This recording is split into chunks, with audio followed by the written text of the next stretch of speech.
Universidad, el señor doctor Don Eric García Herrera, vicerrector.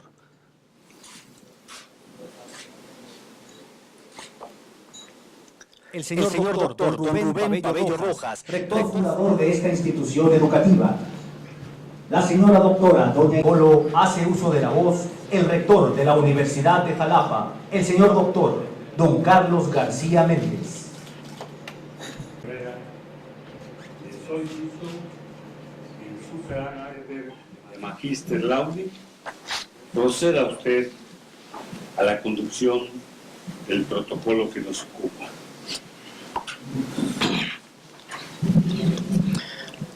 Con la venia del excelentísimo señor y haberes en algún campo específico de las ciencias, cultura, deporte, artes, técnicas y tecnologías. También puede ser otorgado como reconocimiento a trayectorias altruistas y filantrópicas correspondientes, aunque sí recibe el mismo tratamiento y privilegios que aquellos que obtienen su grado convencionalmente. Este grado es un alto honor para personas que han dado testimonio social de su conducta moral y ética intachable. De prestigio educativo, considera que otorgar un grado de doctor honoris causa representa un fino escaparate para resaltar su potencial académico y de investigación, distinguidos que integran su claustro académico y de investigación.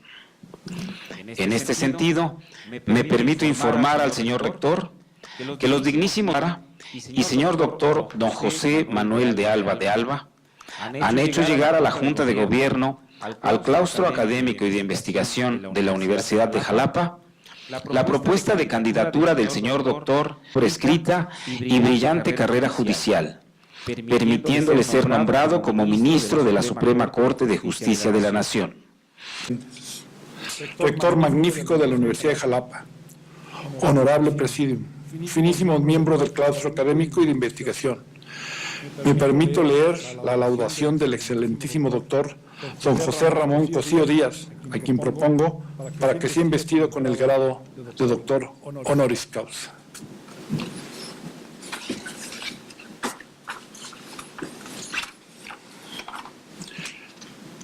Defender la justicia de los opresores y de los canallas. Defenderla de frente sin falsos rodeos, sin ambaje inútil, sin perder el tiempo. Defenderla de todos y también por todos, como una bandera, sin pactar traiciones, sin cejar empeños, sin ceder ni un dedo, defenderla del tiempo y al margen del sitio, cual valor supremo.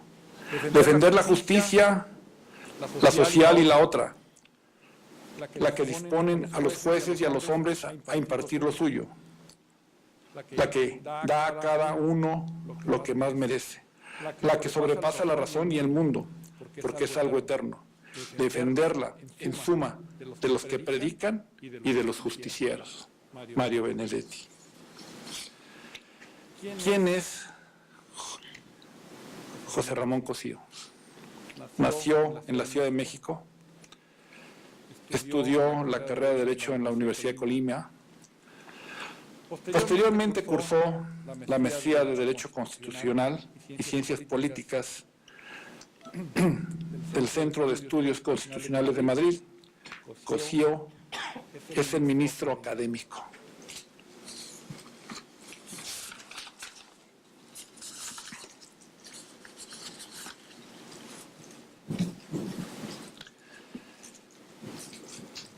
Su principal vertiente de investigación es el derecho constitucional. Y aquí que empezó su paso en la carrera jurisdiccional como secretario de Estudio y Cuenta de la Suprema Corte de Justicia de la Nación, con dos grandes ministros, como lo son el doctor Jorge Carpizo MacGregor y Ulises Mil Ordóñez, de quienes aprendió que la práctica y la ciencia jurídica no son antagónicas, y que conjuntadas son una gran herramienta para impartir justicia. Por lo que cuando llega al Pleno de la Suprema Corte de Justicia de la Nación, zanja esa brecha entre la academia y la judicatura.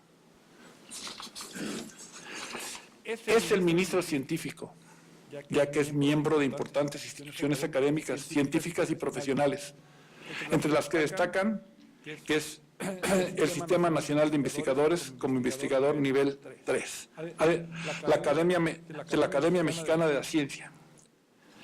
De ahí que fue precursor de uno de los primeros asuntos que se tomó en cuenta la opinión de la comunidad científica, como lo fue el amparo contra la exclusión de los militares del VIH. Es el ministro de los Derechos Humanos en serio, como se plasmó en su proyecto en el caso Radilla, en el que destacó la obligatoriedad que tiene el país para observar los tratados internacionales en materia de derechos humanos. No todas las ganó, también perdió muchas,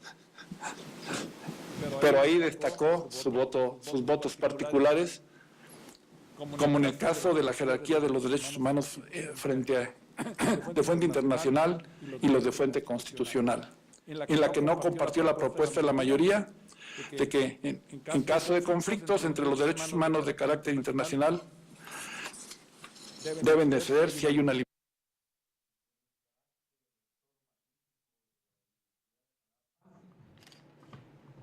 Confío a usted, señor ministro don José Ramón Cosío Díaz, el grado académico de doctor honoris causa que le otorga la Universidad de Jalapa, con todos los derechos, todas las responsabilidades y todos los privilegios que el mismo implica.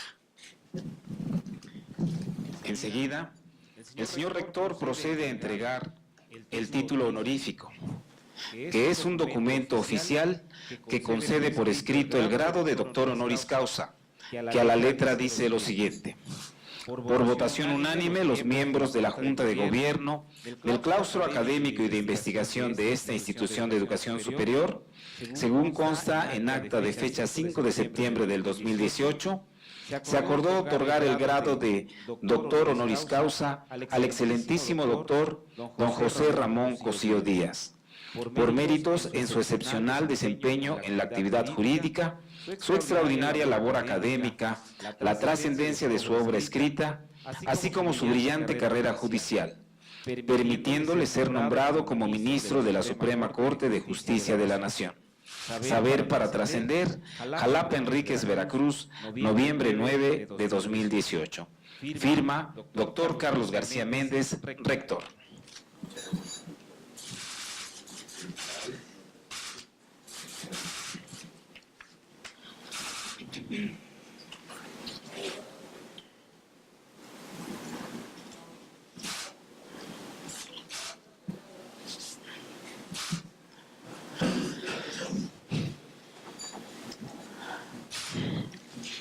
La medalla, grado de doctor, la cual se realizó con una técnica en alto y bajo relieve, con el logotipo de la institución representado por las iniciales de su nombre UX, así como la evocación del escudo de armas estilizado de Jalapa, representando los 5 cerros en medio del cuartel principal llamado Macuiltepetl, a cuyo pie se encuentra ubicada Jalapa, que significa en náhuatl fuente o manantial en la arena, derivada de la voz Jalictic.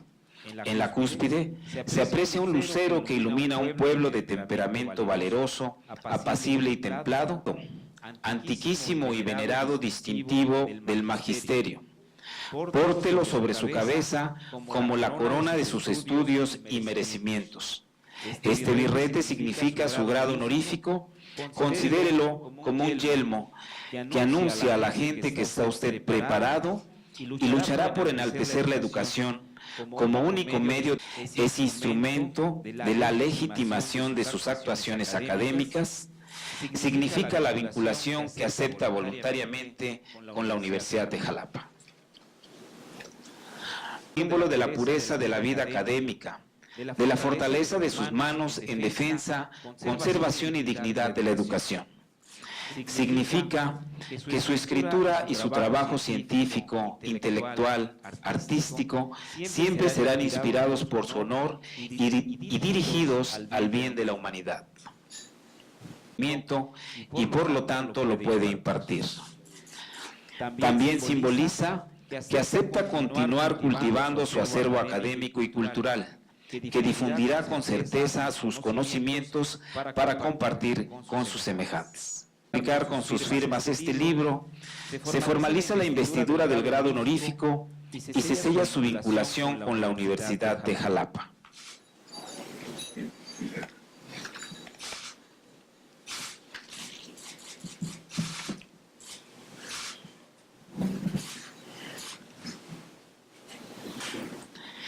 De esta forma, han sido entregados los símbolos universitarios que representan la investidura del grado de doctor.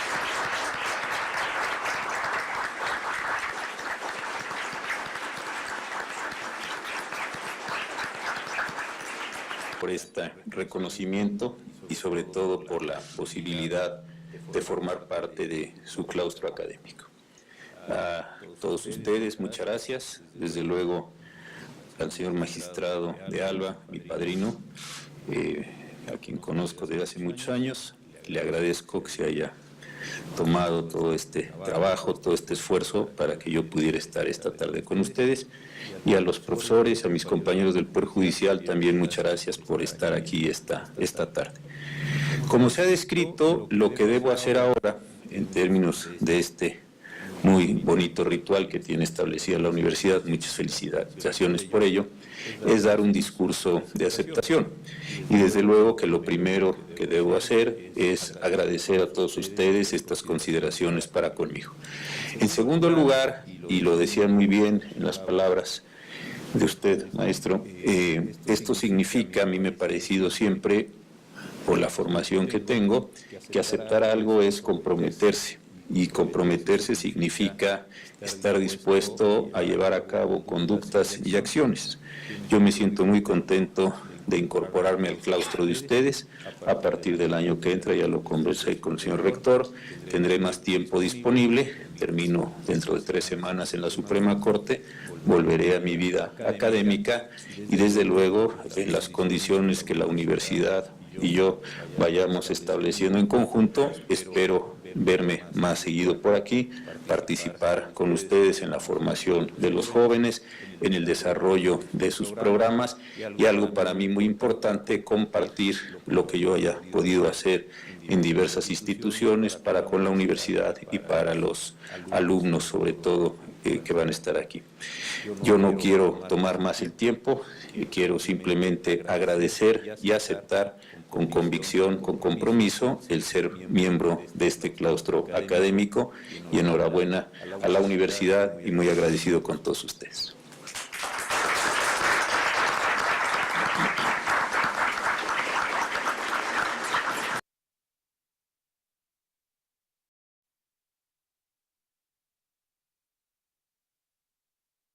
Bueno, disculpen. Para esta extensión Jalapa del Instituto de la Judicatura Federal, tener al señor ministro de la Suprema Corte de Justicia de la Nación, José Ramón Cosío Díaz, para, bueno, a quien pedimos un fuerte aplauso porque nos... Agradecemos también la presencia de las personalidades que nos acompañan en el presidium. El magistrado, la jueza Karine Juárez Benavides, coordinadora de jueces y juezas de distrito del Séptimo Circuito, del Centro Auxiliar de la Cuarta Región y del Centro de Justicia Penal, al magistrado Jorge Sebastián Martínez García, integrante del Segundo Tribunal Colegiado en Materia del Trabajo de este Séptimo Circuito. Y al magistrado José Manuel de Alba, coordinador de esta extensión. A continuación, el magistrado Jorge Sebastián Martínez García nos compartirá una breve semblanza curricular del señor ministro José Ramón Cosío Díaz. Cursó la maestría de Derecho Constitucional y Ciencia Política en el Centro de Estudios Constitucionales de Madrid. Asimismo, se graduó como maestro en Derecho por la Universidad. En 1983 comenzó su trayectoria como profesor, impartiendo clases en diversas instituciones académicas, especialmente en el Instituto Tecnológico Autónomo de México, desde 1908, pláticas, cursos, seminarios, ponencias y discursos en diversas universidades de México y del extranjero. Ha escrito 27 libros. El más reciente lleva por título Reparar una ausencia, biografías en libros colectivos, cuadernos académicos, revistas especializadas, revistas de divulgación y periódicos.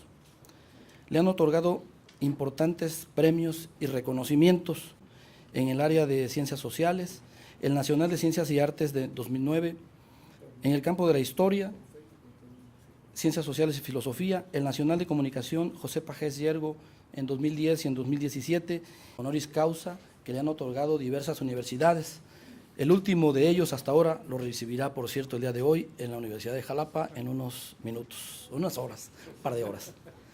Nacional nivel 3, la Academia Mexicana de Ciencias, el American Law Institute, la Barra Mexicana Colegio de Abogados, el Consejo Consultivo Genómica, el Consejo Consultivo del Center for US and Mexican Law, la Academia Mexicana de Derecho Internacional, la Academia Nacional Mexicana de Salud Pública, el Fondo Patrimonial en beneficio del Colegio de México, el Consejo Académico de la Cátedra de Estudios Jurídicos Iberoamericanos de la Universidad Carlos III, que elaboraron la Carta Universal de los Deberes y Obligaciones de las Personas. Adicionalmente, es integrante de consejos editoriales en revistas especializadas, nacionales e internacionales. Actualmente se desempeña como ministro de la Suprema Corte de Justicia en los periódicos El País y El Universal. Muchas gracias.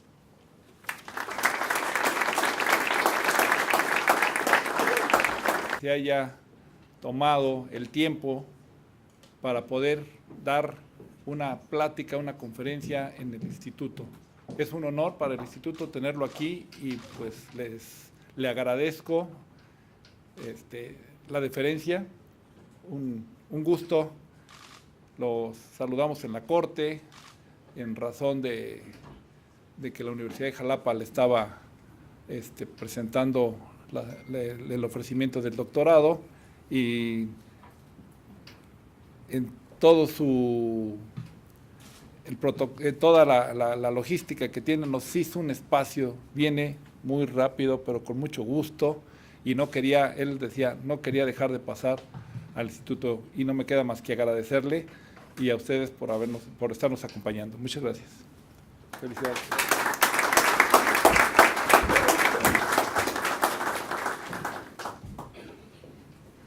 Entendí por qué me invitaron.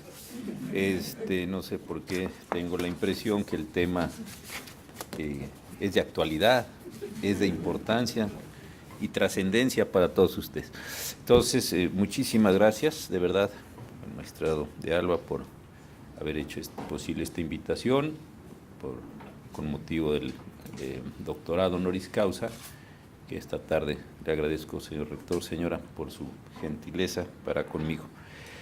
Miren, más que hablarles yo y contarles las historias que ya todos hemos leído y que conocemos, etcétera, porque todos hemos a estas alturas, me imagino, ya leído los mismos libros, y que es la de independencia, en fin, yo creo que esto no tiene ningún sentido. Me gustaría hacer lo siguiente, dar algunas ideas generales, y creo que después sí valdría mucho la pena que pudiéramos conversar.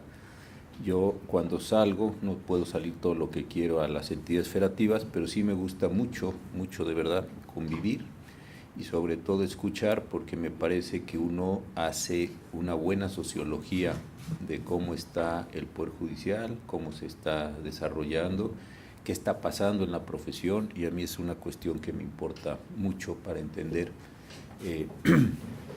cómo están los devenires.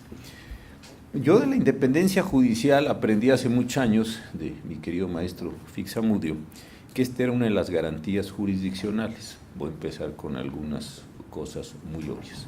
O mejor, que esas garantías jurisdiccionales estaban hechas para garantizar la independencia judicial. Y el maestro Fix, con toda razón, identificaba 4 garantías jurisdiccionales. La primera es la estabilidad en el cargo, es decir, que no se nos pueda quitar a los juzgadores el día que le parezca a las fuerzas políticas, que son básicamente las que tendrían ese poder sobre nosotros. 2, que no se nos pueda disminuir la remuneración. 3, que tengamos bien establecidos los supuestos de responsabilidad. Y 4, que tengamos una duración en ese mismo cargo. Y las razones, eso sí que es interesante recordarlas en estos tiempos, y voy llegando a donde supongo que ustedes quieren que llegue. Entonces ya lo diré. Y las razones de verdad que son históricas. Hoy que estuvimos en un seminario muy interesante de la Universidad de Jalapa, lo que me pareció muy serio, muy interesante es, un profesor me dijo: ¿por qué los jueces, no era tu pregunta así formulada, tienen ustedes ese fuero o esa inmunidad procesal? Y yo creo que eso mismo es lo que se nos está presentando ahora. Porque históricamente lo que tenemos es que la modernidad que hoy vemos de los juzgadores es un producto apenas del siglo XVII. Después de que se presentó en Inglaterra una muy seria discusión, tanto que acabaron corriendo un rey, y algo que hoy nos parece, nos puede parecer menos impresionante, pero debe haber sido muy impresionante, mataron ellos a un rey mucho antes que los franceses. Y esto se derivó de la imposibilidad de llegar a ciertos acuerdos, no solo de conflictos religiosos, que eso era una base importante entre protestantes y católicos en la Inglaterra del siglo XVII, sino también la diversidad que se estaba generando en pensamientos políticos, quienes querían una monarquía más acotada, quienes no la querían tan acotada, quienes estaban pensando en que había una sustitución de clases sociales entre las clases, vamos a decir, burguesas, financieras, comerciales, frente a las clases sociales terratenientes de la antigua aristocracia, y todo este proceso histórico. Y creo que lo interesante de esta conquista o de esta realización de la modernidad es, tenemos que tener algunas personas que funjan como árbitros finales de los conflictos sociales. Y esto hoy nos parece algo como dado, y yo creo que no está dado. Voy después a decir por qué lo creo. Las garantías jurisdiccionales entonces es un producto de finales del siglo XVII apenas, comienzos del siglo XVIII, en donde dicen, ahora sí que con los jueces no se metan, porque los jueces tienen unas formas de pensar, tienen unas formas de ser, tienen unas formas de resolver los conflictos bajo ciertos elementos técnicos, y esos elementos técnicos deben permanecer. A veces se nos dice que somos formalistas, a veces se nos dice que simplemente estamos metidos en el mundo del expediente, y eso es así, y así tiene que ser, porque esas son las reglas con las cuales opera esta sociedad. Posteriormente, saben ustedes, llegamos a un fenómeno importantísimo en el constitucionalismo moderno, que es la Constitución de los Estados Unidos. La recuperación de esta tradición inglesa no solo es Marbury contra Madison, son muchas más cosas, para los efectos de decir, tenemos que tener otra vez a los jueces en una posición de extraordinaria relevancia social, porque están resolviendo los conflictos sociales. Por supuesto, no eran los mismos conflictos sociales que resolvían los ingleses, no eran exactamente las mismas técnicas jurisdiccionales, ni los mismos supuestos sustantivos, etc. Pero esto sigue creciendo. Y me parece que al final de la Segunda Guerra Mundial, después de esta historia muy conocida, simplemente estoy repasándola para poder llegar a donde quiero llegar, salimos de ese elemento con varias consideraciones importantes. Una entronización de los derechos humanos como elementos no disponibles por el poder político, que creo que es al final de cuentas lo que es relevante aquí. La imposibilidad de que las fuerzas políticas, por grandes que sean, por mayoritarias que sean, por legitimadas que estén, arrasen, absorban o eliminen a los contrincantes políticos, por pequeños o minoritarios que sean, o inclusive en condiciones individuales. Entonces, si nos preguntamos hoy, ¿cuál es el mandato que tenemos hoy los jueces? Es un mandato increíblemente grande. ¿Por qué? Porque somos los únicos sujetos sociales que podemos privar, como dice el 14 constitucional, a las personas de su vida, en los órdenes jurídicos que tiene la privación de la vida, de su libertad, de sus papeles, de sus posesiones, de sus derechos. Somos los únicos agentes de toda la sociedad, piensen en esto, que podemos privar a las personas. Nadie puede... No se le pueden quitar cosas a las personas, ni siquiera mediante leyes, porque serían leyes individuales y serían es un desastre constitucional. Somos los únicos sujetos que podemos decirle a una persona que no tiene hijos, o que les vamos a quitar los hijos, que se va a ir a la cárcel, que se va a quedar sin casa, que podemos meternos a ver sus papeles, sus chats, sus comunicaciones privadas, que nos podemos meter a su casa, o podemos autorizar a otros a que se metan a su casa. Somos los únicos agentes sociales. Y este sí me parece que es un elemento que tenemos que recuperar, que tenemos que volvernos a narrar, que tenemos que creérnoslas en este sentido. Porque todo el día hablamos que los derechos más para arriba, que los de abajo, que el amparo, que las legitimaciones, que los colectivos, eso está muy bien, que las argumentaciones, de todo eso está muy bien, pero me parece que necesitamos volvernos a contar a nosotros mismos que somos unos sujetos ni mejores ni peores, es un problema de una función que realizamos en el Estado, como otros órganos o otros titulares de órganos realizan otras funciones en el Estado, que tenemos que hacer estas actividades en este mismo sentido.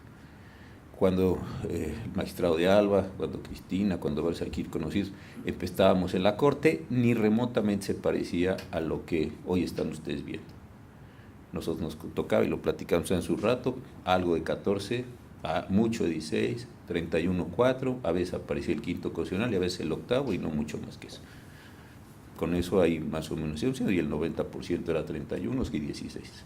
Entonces con eso contendíamos. Hoy en día no, aparecen comunicaciones nuevas, aparecen cámaras de vigilancia, aparecen medios electrónicos y los únicos que podemos decir que sí y que no vale en términos sociales somos nosotros. Entonces, vista la función histórica, la función social, jurídica, y no solo jurídica, insisto, general que estamos determinando, sí me parece que el tema de la independencia judicial es un asunto completamente central.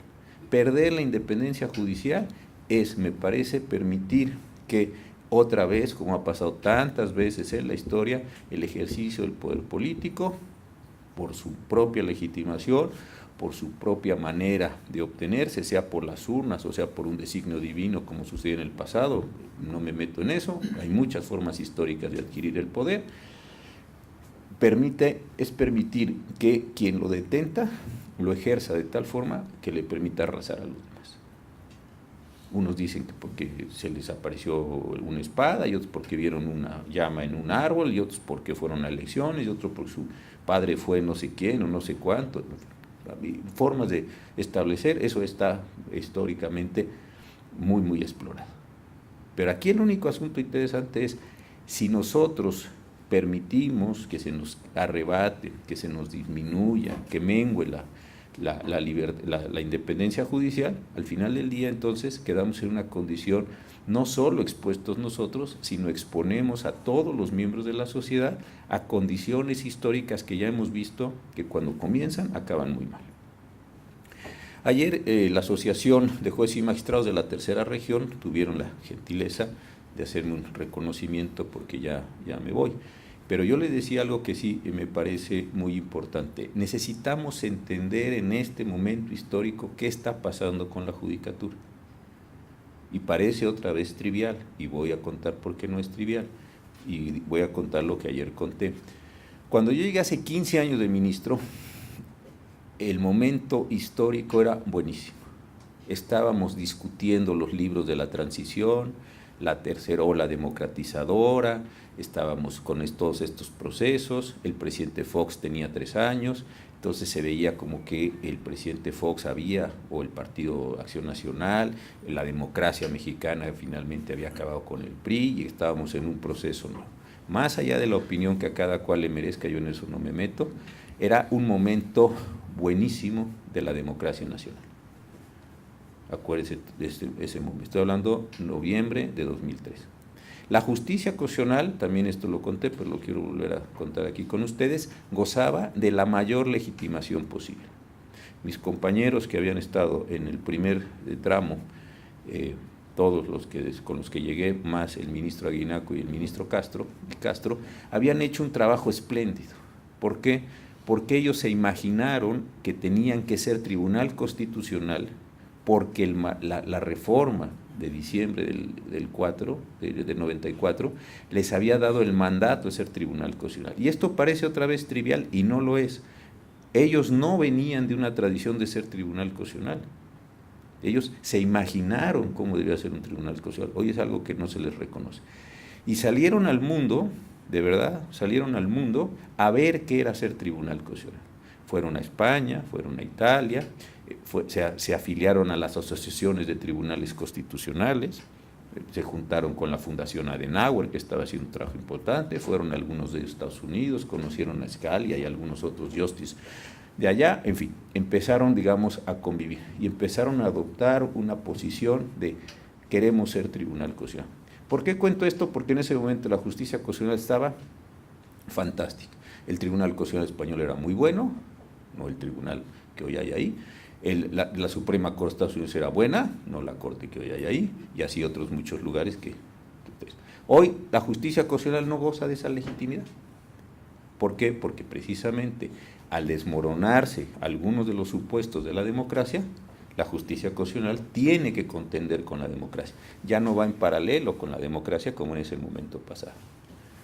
Por fuerte que les pusieran un palazo a los políticos asumían. Hoy en el mundo no están dispuestos en muchas condiciones a hacerlo. Vean ustedes cómo corrió la campaña del presidente Trump, vean ustedes cómo están corriendo las campañas en Brasil, vean ustedes lo que está pasando en Turquía, lo que está pasando en Polonia y en otra serie de lugares en el mundo. Y esto también me parece que es entonces lo que nos da contexto hoy en día. Ejercer hoy la justicia constitucional es un problema mucho más complicado que hace 15 años. No por una razón mexicana, porque esto me parece que son estas formas de construir cultura, de construir civilización o de destruir civilización que se están presentando prácticamente en todo el mundo. Bueno, si eso es así, entonces creo que lograr, buscar, mantener, generar la independencia judicial hoy es más difícil que hace algunos años. ¿Por qué? Porque hay muchos más factores en contra.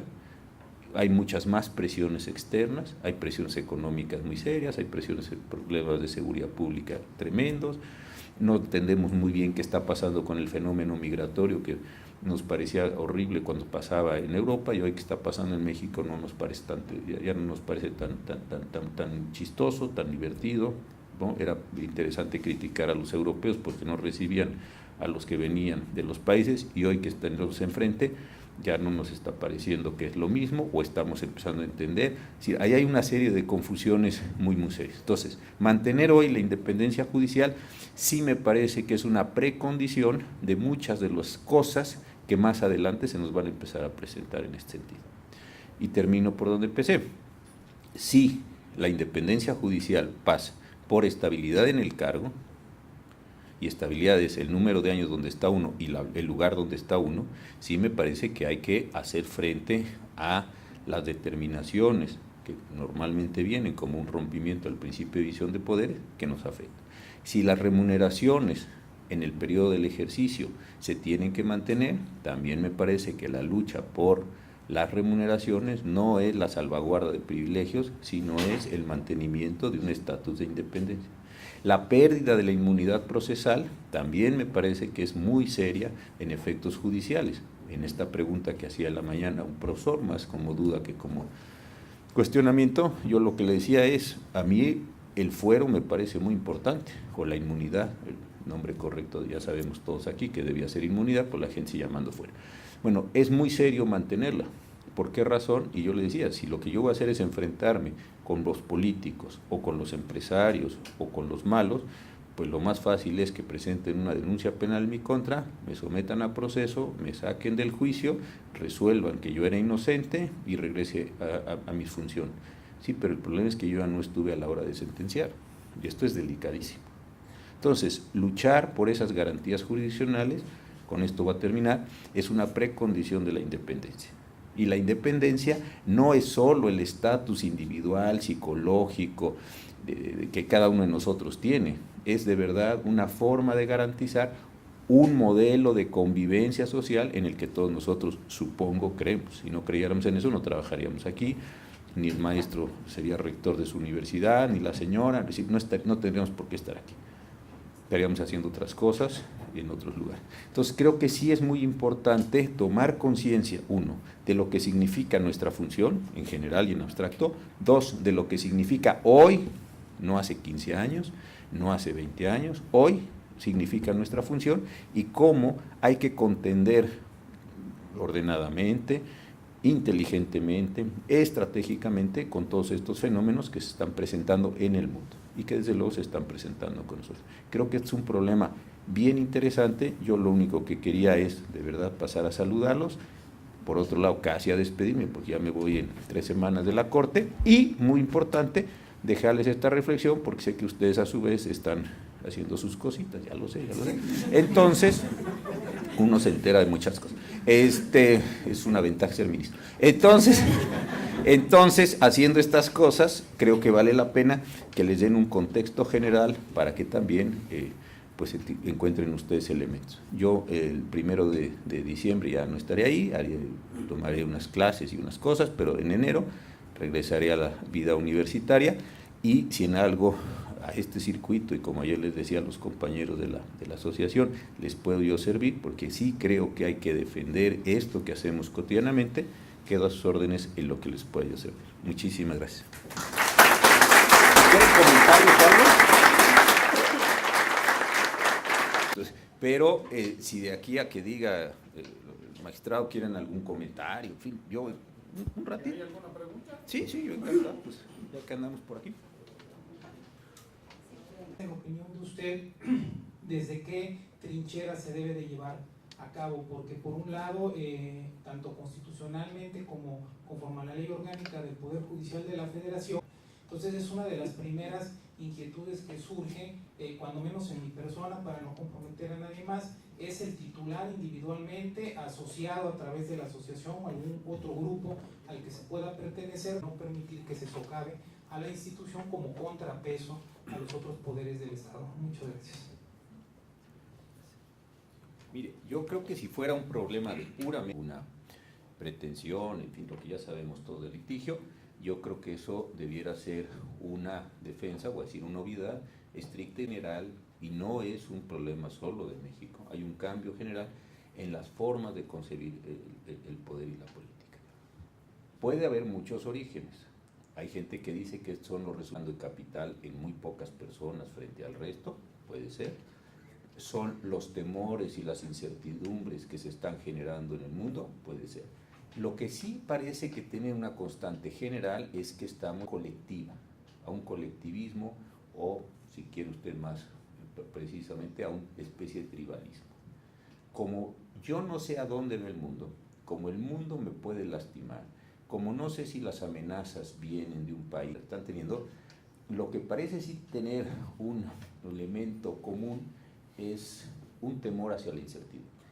Y cuando se presentan estos fenómenos, lo que también sí se ha observado mucho psicológicamente, antropológicamente, etnográficamente, o yo me lastiman, yo presento un amparo, gano, pierdo, y es a partir de derechos individuales, que esta es la modernidad pura, ¿no? De la ilustración para acá.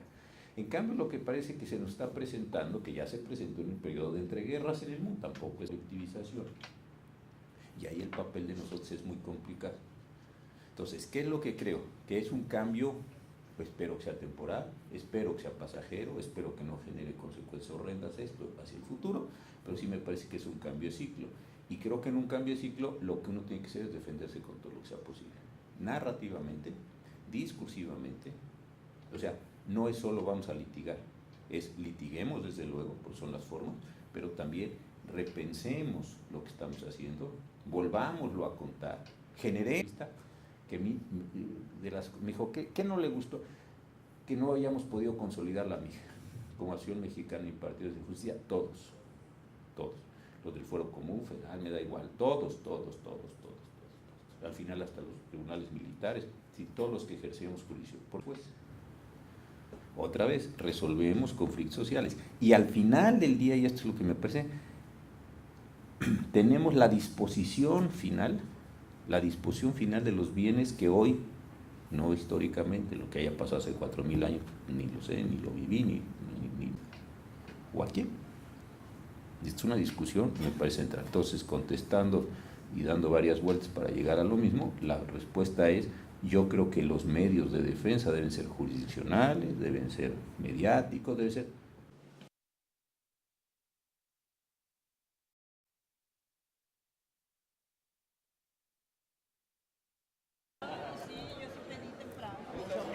Yo también, pero a mí me da cuenta, ministro.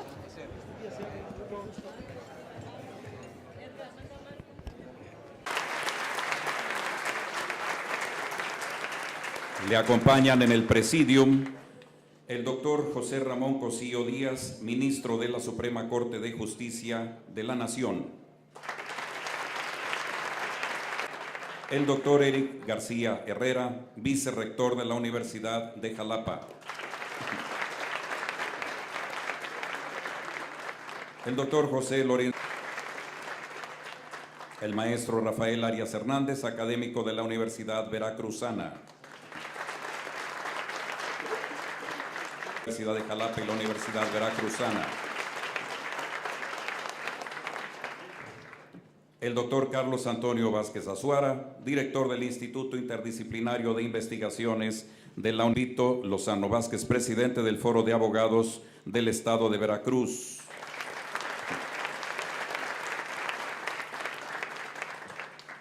De igual manera, agradecemos la presencia de nuestros invitados especiales. La doctora Julia Hernández, catedrática de posgrados de la Universidad de Jalapa.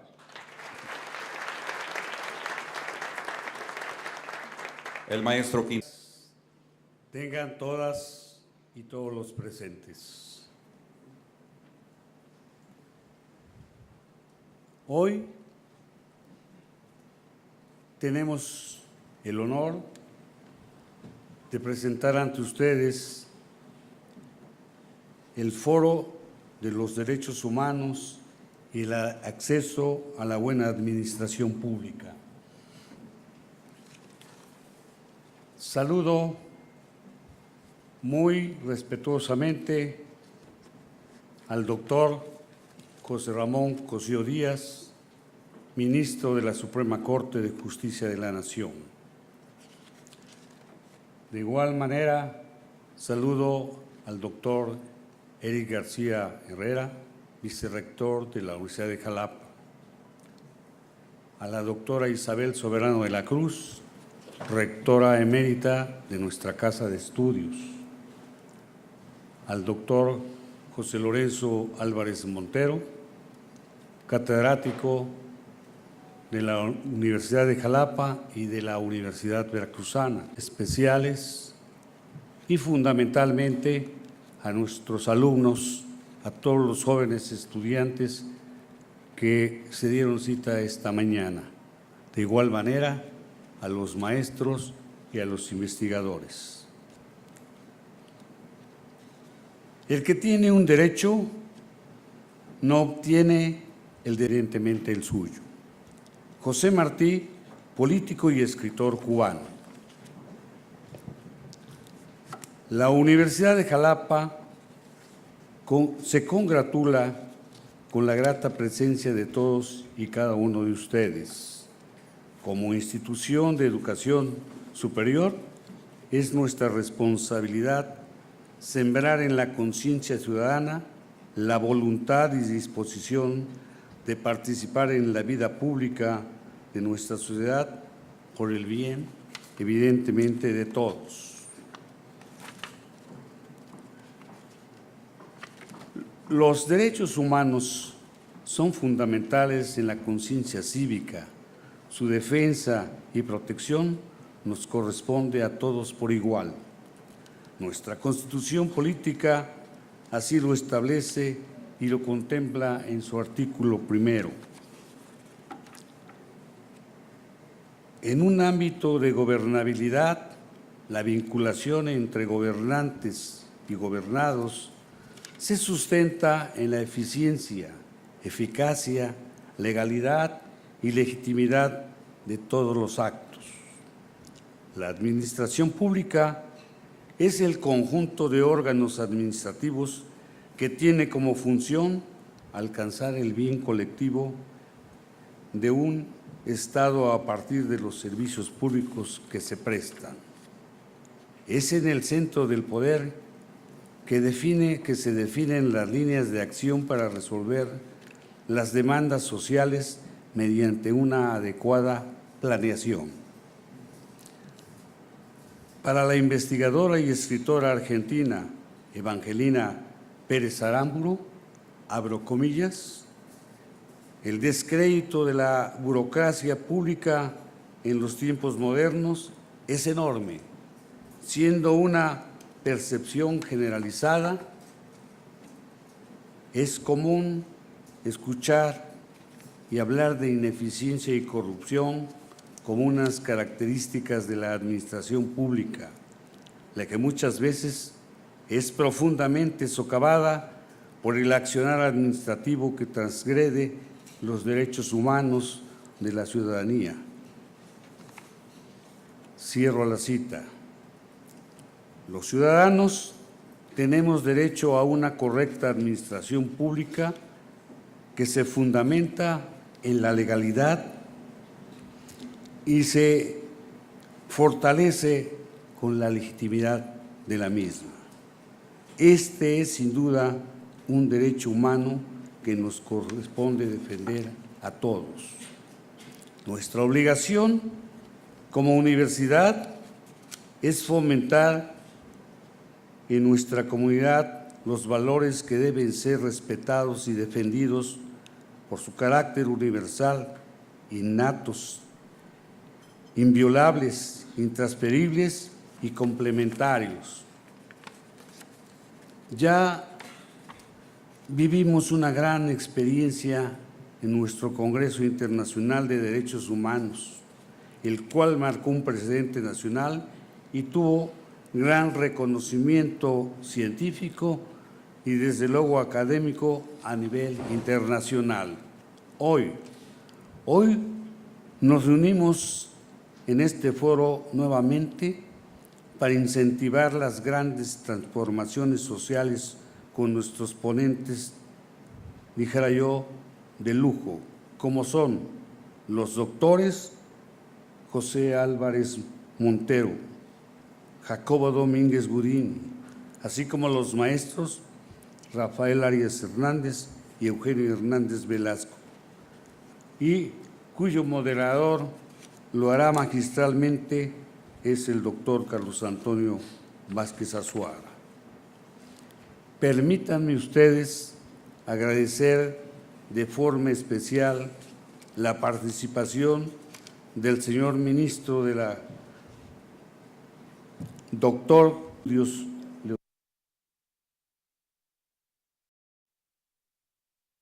Muchísimas gracias.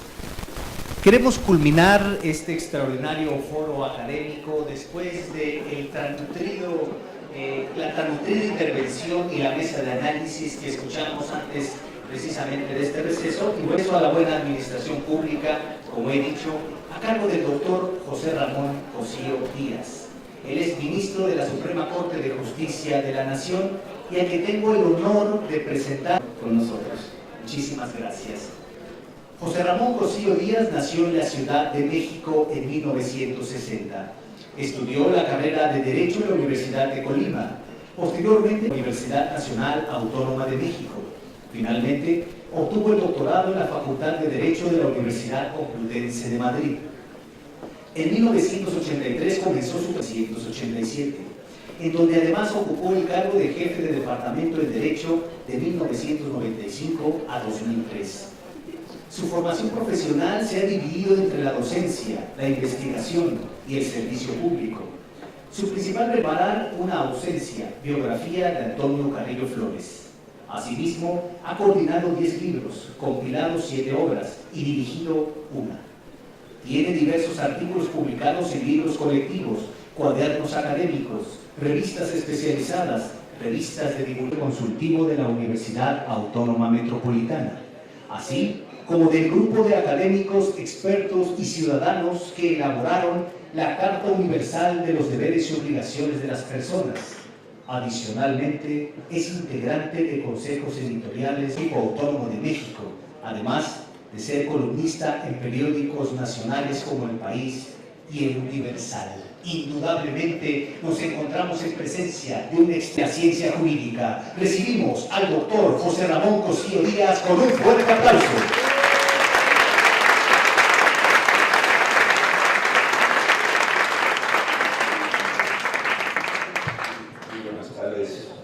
Por la invitación que me hizo, de verdad, lo valoro mucho, a Carlos Vázquez por esta entusiasta presentación y desde luego a y al magistrado de Alba que acaba de llegar, y él es responsable en mucho de lo que está aconteciendo esta mañana, de verdad, como siempre, con mucho afecto.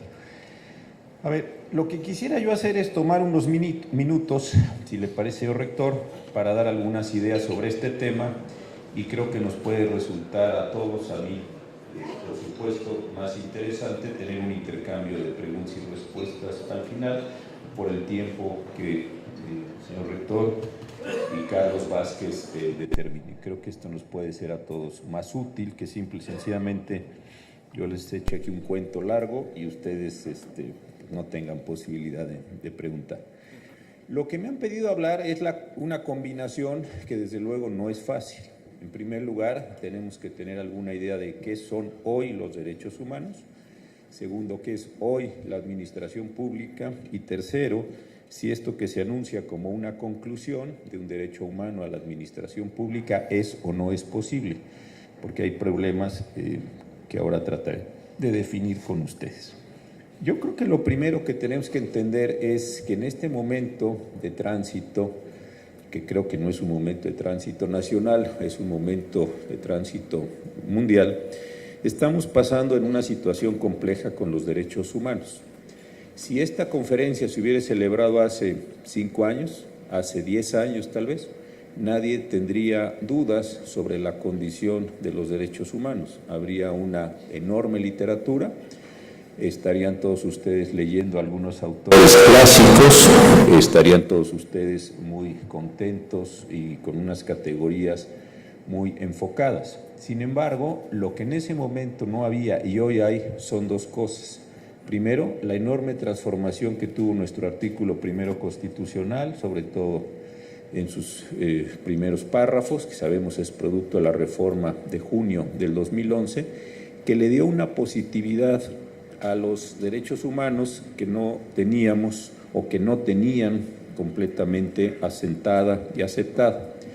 Teníamos una idea de garantías individuales, sabíamos más o menos cómo funcionaban, sabíamos del poco uso que tenían las garantías individuales en la Constitución. Básicamente operábamos con 14, 16 y 31.4, algo con el 8º en derecho de petición, algo con el 5º en cuanto a libertad de trabajo y de comercio, y no mucho más. Había partes casi completas de la Constitución que no tenían un uso o una utilidad general en este sentido.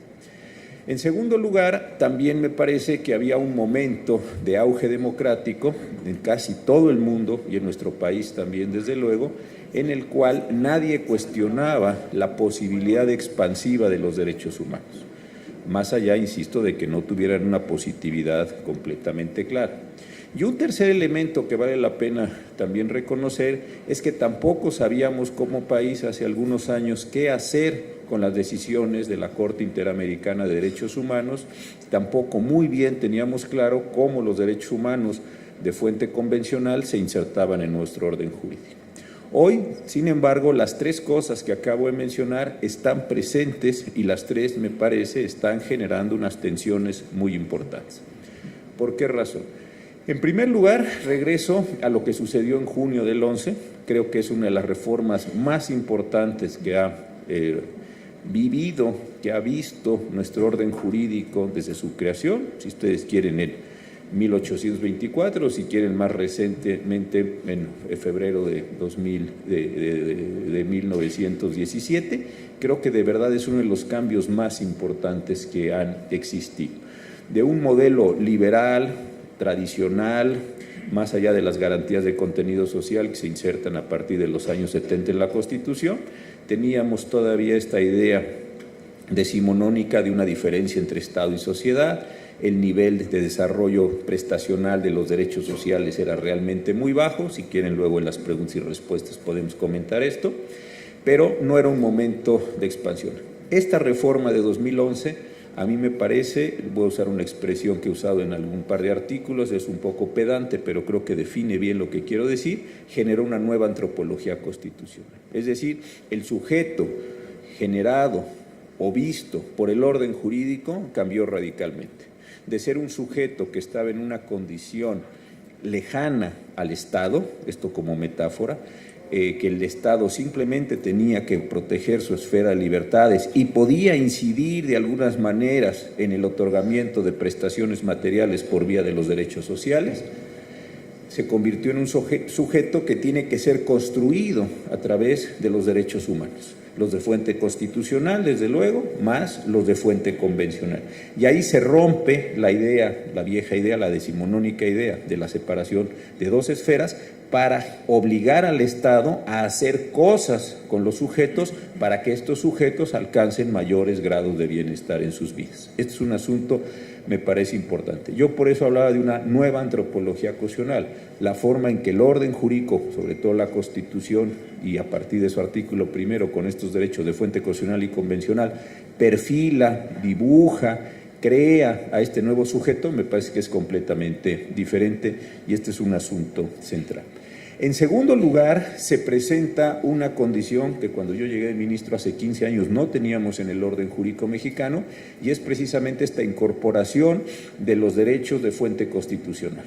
Si ustedes se fijan, es con las sentencias de interrupción del embarazo, las sentencias con la legislación de la Ciudad de México, más allá de lo que cada quien piense de esto, yo soy muy respetuoso de lo que cada quien piense, yo tengo mi posición jurisdiccional, pero entiendo que es un tema delicado, ahí se empezó a echar mano, y se empezó a echar mano en un sentido incremental de posiciones que tenían que ver con derechos internacional en general y con derechos humanos de fuente internacional en particular.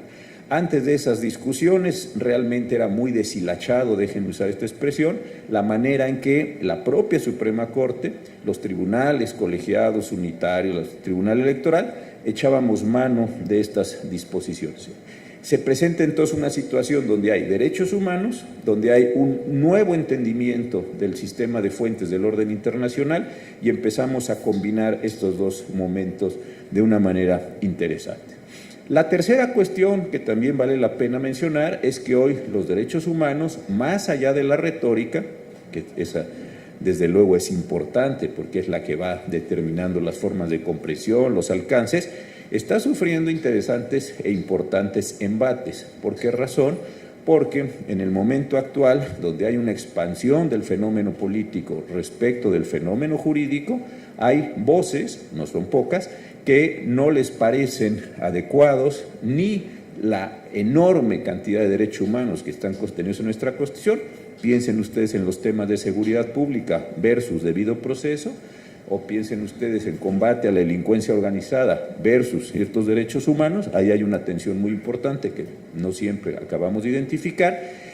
Y por otro lado está esta condición donde una racionalidad política, una racionalidad jurídica, que es lo que finalmente es el derecho, formas de ordenar comportamientos sociales, está siendo altamente cuestionada por formas de ejercicio democrático en las cuales se piensa que la decisión o las decisiones políticas son lo suficientemente poderosas y tienen la legitimidad suficiente como para vencer la propia racionalidad jurídica. Y esto no es un asunto trivial.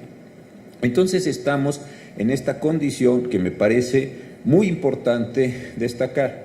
No nos pensemos solamente en el discurso de los derechos humanos, en la construcción formal de los derechos humanos, sino también pensemos en los contextos donde los derechos humanos tienen que generarse, actuar, ordenar, hacer las operaciones que son propias de estas categorías de nuestro tiempo. Entonces aquí hay un problema central. Ahora bien, ¿qué es lo que tenemos como segundo problema con los derechos humanos? Ya vine del pasado, estoy colocándome en el presente. Lo que estamos teniendo en derechos humanos, y esto nos afecta a jueces, académicos, a todos, es que no estamos teniendo una realización cabal de lo que los derechos humanos establecen. Y no la estamos teniendo por los fenómenos, por ejemplo, que yo decía, la delincuencia, que eso es muy fácil de observar. Tampoco lo estamos teniendo porque es un proyecto ambiciosísimo el que simultáneamente diversas comunidades con diversas creencias, con diversas prácticas, con diversos credos religiosos, etcétera, etcétera, etcétera, puedan convivir y todos desarrollen a su totalidad esos mismos derechos humanos. Este es un proyecto de verdad muy complejo de la modernidad y me parece que parte del desencanto de la modernidad pasa por la no posibilidad material y a lo mejor hasta lógica de realización simultánea de todos los derechos para todos todo el tiempo. Es decir, el problema de la universalidad de estos mismos derechos. Aquí creo que hay un asunto también complicado. Y ahí también me parece, y voy entrando al tema de la administración, que se está generando una situación a veces engañosa. ¿Cuál es esta idea engañosa? Que vamos a ser los tribunales, los entes encargados de realizar, como decía Vallarta, a golpes repetidos de jurisprudencia, si bien para otros efectos, los derechos humanos para todo el país. Y yo no creo eso. Yo creo que nosotros, los juzgadores, actuamos al final de las cadenas normativas y al final de las acciones políticas con un afán o con un efecto correctivo. Pensar que los derechos de todos van a ser diariamente, cotidianamente, constantemente garantizados por los tribunales, me parece que es extraordinariamente complicado. ¿Por qué razón? Porque, insisto, nosotros actuamos en condiciones remediales, si ustedes quieren, para estos efectos. Voy a poner un ejemplo de lo que estoy queriendo decir. Nosotros tenemos garantizado en el artículo 4 un derecho a la protección a la salud. Suena bien decir hay un derecho a la protección a la salud y todos debiéramos tener unos accesos o un acceso general a las mejores condiciones de prestación de servicios profesionales. Piensen ustedes por un momento cuántas atenciones, cuántos servicios de salud se realizan diariamente.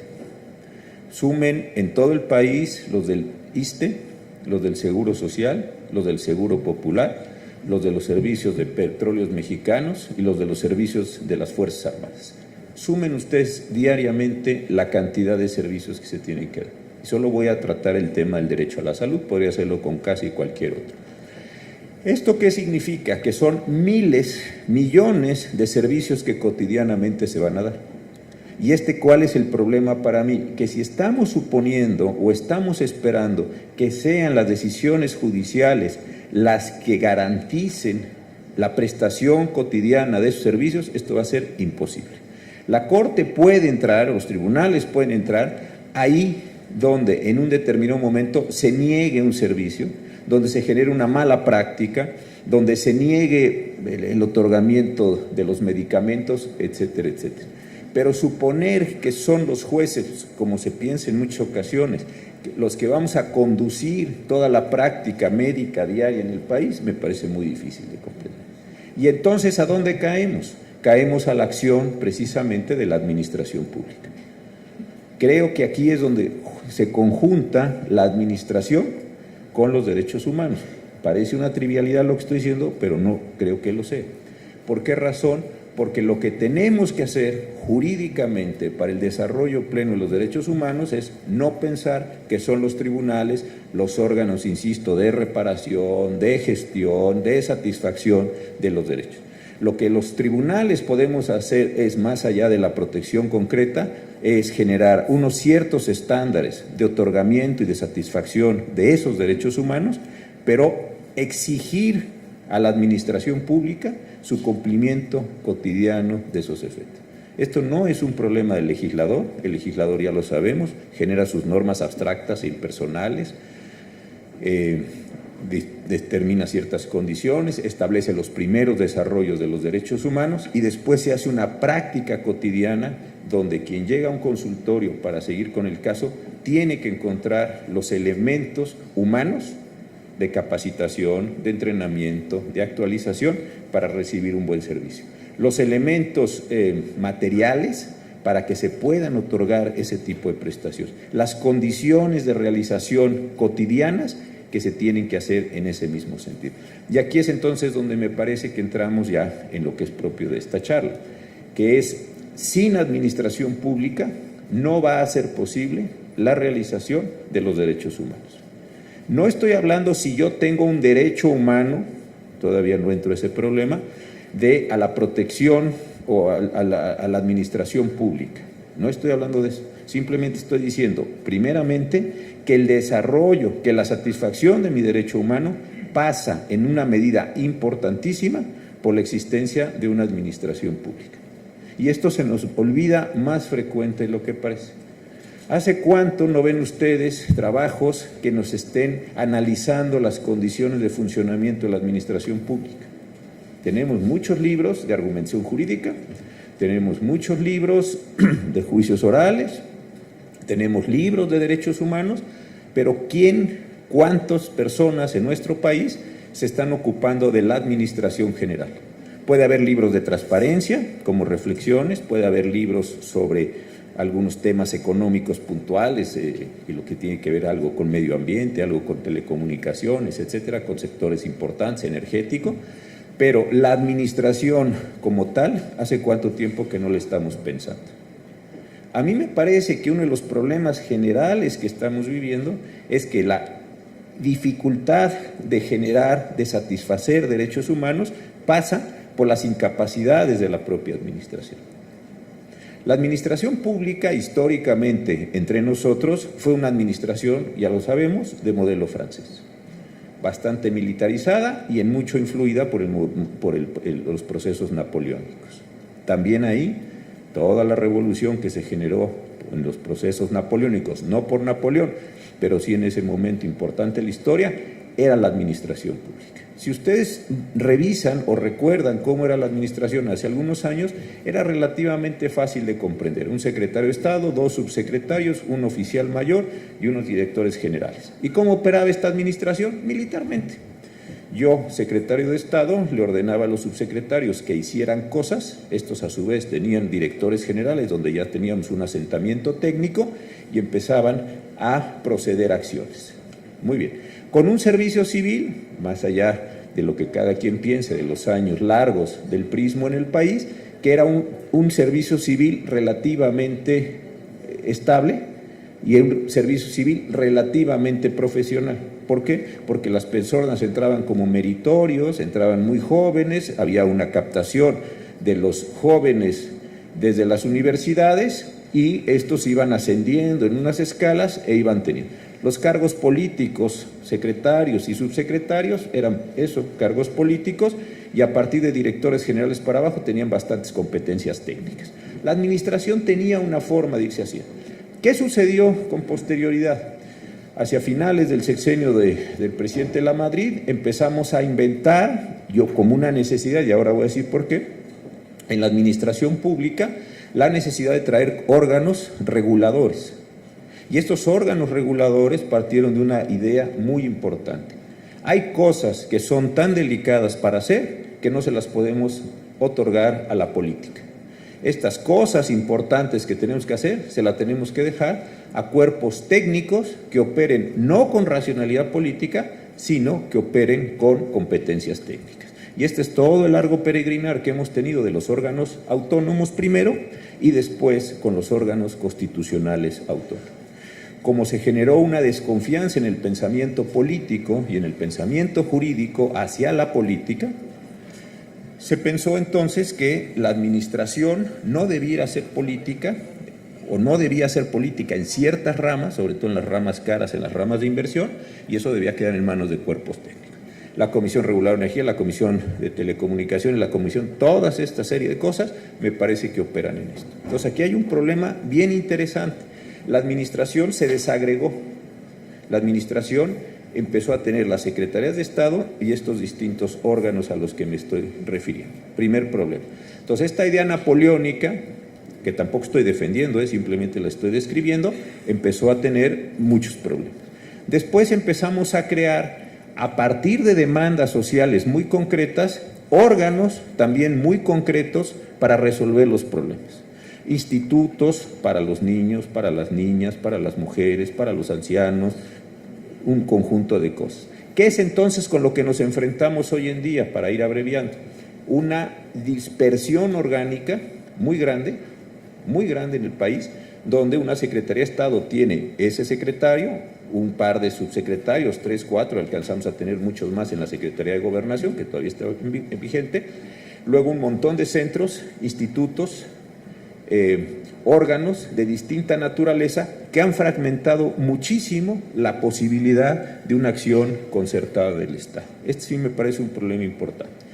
Después, y sin por supuesto estar en desacuerdo con, con el fenómeno que voy a escribir, simplemente lo estoy describiendo, lo que sucedió es que rompimos ese servicio civil muy modesto, pero un servicio civil más o menos organizado, también lo quebramos. Quedó servicio civil en relaciones, quedó servicio civil en Hacienda, Banco de México, los órganos financieros grandes y no mucho más. Empezamos a vivir entradas laterales de personas con poca experiencia y con pocas capacidades técnicas. Entonces, si queremos encontrar la manera de desarrollar los derechos humanos y la manera de desarrollarlos, de satisfacerlos, pues, es a través de órganos administrativos, me parece que nos tenemos que tomar mucho más en serio las condiciones de funcionamiento de la administración. Y ahí las tenemos muy descuidadas. El servicio civil no ha acabado de cuajar, las entradas laterales son muchas, la falta de experiencia y de capacidades técnicas para hacer lo que se tiene que hacer no se están logrando ni se están satisfaciendo. Y ha venido un discurso creciente sobre la incompetencia de los que están en la administración, sobre la corrupción, sobre los privilegios, etcétera, de la administración, que a mi parecer lo que ha estado provocando y va a provocar todavía es la precarización, si puede decirse así, de todo ese servicio administrativo a partir del cual debieran estarse satisfaciendo esos derechos humanos. Entonces sí creo que estamos aquí en un problema importantísimo. No me estoy refiriendo solo a lo que la administración tiene que hacer de por sí, me estoy refiriendo a la administración como instrumento de satisfacción y de realización de los propios derechos humanos. Me parece que va a ser difícil que todo eso que está en la Constitución y en los tratados internacionales, ya sabemos, de los que el Estado mexicano es parte, etcétera, me parece que va a tener una difícil realización si no atendemos a las condiciones administrativas de esa satisfacción. Esta es la primera parte del asunto. Pero ustedes no me pidieron que hablara de esto. Ustedes me pidieron si es posible que exista un derecho humano, como el que existe ya en la Constitución de la Ciudad de México, a una buena administración. Y yo creo que sí es posible. ¿Por qué? Porque los derechos humanos, más allá de cuál sea la ideología jurídica o política, o si quieren ustedes, la filosofía política que los sustente, no son sino construcciones que los seres humanos realizamos para que pasen ciertas cosas o para que tratemos de que ciertas cosas pasen en una sociedad. ¿Qué es lo que queremos decir cuando decimos un derecho humano a la buena administración? Pues colocar difícilmente en la Constitución, en principio, pero sí como un desarrollo de cosas que nosotros primero, de cosas que el legislador tendría que establecer como principios básicos de funcionamiento de la administración, desde luego en una condición bastante idealizada, para después generar las demás normas, las prácticas que van a satisfacer esas condiciones de la administración. Hace algunos años, estando todavía el ministro Azuela en la Suprema Corte, se presentó una acción de inconstitucionalidad contra los consejos de menores infractores o en el tránsito de los consejos de menores infractores hacia las nuevas autoridades que tienen que actuar en materia de justicia para adolescentes. En el artículo 18, si ustedes lo revisan, se pusieron muchos calificativos para los órganos de justicia para adolescentes, que tenían que ser profesionales, que tenían que tener un servicio, varios calificativos. Se presentó una acción de inconstitucionalidad contra esa legislación. ¿Y qué fue lo que la Corte hizo? Invalidó muchos preceptos de esa legislación de San Luis Potosí por una simple y sencilla razón, porque la legislación del Estado no satisfacía las condiciones de realización administrativa que quería la propia Constitución, por hablar así, que se realizaran por esos órganos. Entonces decía, el personal tiene que ser profesional, decía la Constitución. La ley no reconocía atributos de profesionalidad o de profesionalismo, la Corte declaró inválido. Tiene que haber una carrera, la ley no desarrollaba las condiciones de la carrera de los funcionarios de la justicia para adolescentes, declaramos inválido. Entonces ven ustedes ahí la relación entre el contenido constitucional y el contenido legal. ¿Se puede tener un derecho a la buena administración? Sí. Simplemente pongamos las cosas que nos gustaría que hiciera la administración. ¿Va a ser eficaz? ¿Va a ser eficiente? ¿Va a ser transparente? ¿Va a ser todo lo que ustedes quieran, pongámoslo, después desarrollémoslo en la Constitución, en la ley, después en los reglamentos, etcétera, etcétera, etcétera, y después, ahí sí, finalmente, permitamos a los ciudadanos, como no puede ser de otra manera, que a través de acciones concretas de amparo, pregunten a los órganos de justicia si esa actuación concreta que vieron en una determinada autoridad satisface o no los estándares constitucionales, legales, reglamentarios, etcétera, que se pusieron. ¿Se puede? Yo creo que sí se puede. ¿Es complicado? Sí es complicado. ¿Por qué razón? Porque la administración, como casi todas las instituciones, en un término genérico de burocracia, así un poco a la Weber, como gran funcionariado del Estado, no suele tener la capacidad de generar nuevas prácticas para ajustarse a lo que las normas jurídicas dispongan. Hay como una especie de mitología, un fetichismo, se le llama en otros lugares, para que una vez aprobado la ley o el reglamento o la norma oficial o lo que sea, y publicado en el diario oficial o en la Gaceta de la entidad federativa correspondiente, las personas prácticamente hagan un cambio de mentalidad, de costumbres, de hábitos, adquieran unas capacidades y unas experiencias, y esto, como todos sabemos, no acontece. Entonces, ¿cuáles son los grandes problemas de esa, o que van a ser los grandes problemas de ese derecho a una administración pública profesional? Que va a salir el derecho, que se puede desarrollar razonablemente bien en términos normativos y que las personas no van a ser capacitadas o no van a ser entrenadas o no van a ser reconvertidas para que esas personas aprendan a hacer las cosas que los calificarían como autoridades que están desempeñándose adecuadamente y sus prácticas puedan satisfacer aquello que el orden jurídico establece. Este va a ser, desde luego, para mí, el enorme problema. Y todo esto en el contexto que estoy yo diciendo, donde sí me parece muy injusto la manera en la que se califica al funcionariado. Voy a terminar con esta reflexión. Ninguno de nosotros vivimos en una sociedad natural. Nosotros vivimos en sociedades, si ustedes lo quieren ver así, muy artificialmente construidas. Nosotros no estamos en un estado de naturaleza, esto ya se sabe, nosotros estamos significados normativamente, pero mucho de lo que hacemos nosotros depende de lo que el funcionariado haga. Si nosotros recibimos agua de cierta calidad, no es porque esa agua de calidad llegue como un efecto natural a nuestras casas. Eso pasa porque un conjunto de autoridades certifican, califican, etcétera, hacen un conjunto de operaciones con cloro y otros conjuntos de químicos para que el agua tenga una cierta condición. Si yo vine hoy en la mañana en un avión aquí, tampoco es natural que el avión vuele. Hay autoridades que están trabajando respecto a las aerolíneas, los pilotos, la tripulación, etcétera, para que se den ciertas condiciones. Y hay un conjunto de operadores que hacen que mi vuelo regrese en cierto momento, bajo ciertas distancias, bajo ciertas altitudes y pueda tener estas condiciones. Podría seguir poniendo muchos ejemplos, pero creo que la idea ya se captó. ¿Qué es entonces lo que quiero decir? Si no nos ponemos a trabajar sobre el funcionariado, si no entendemos que ese funcionariado es o son el conjunto de personas que están posibilitando el orden jurídico cotidianamente, me parece que vamos a entrar en una condición de enorme dificultad. Y eso ustedes lo pueden ver con el mal experimento, porque todavía sigue siendo un mal experimento que está aconteciendo con los juicios orales. Los policías no saben hacer lo que tienen que hacer, los ministerios públicos no saben lo que tienen que hacer, los servicios periciales son pésimos, etcétera. ¿Qué es lo que está sucediendo?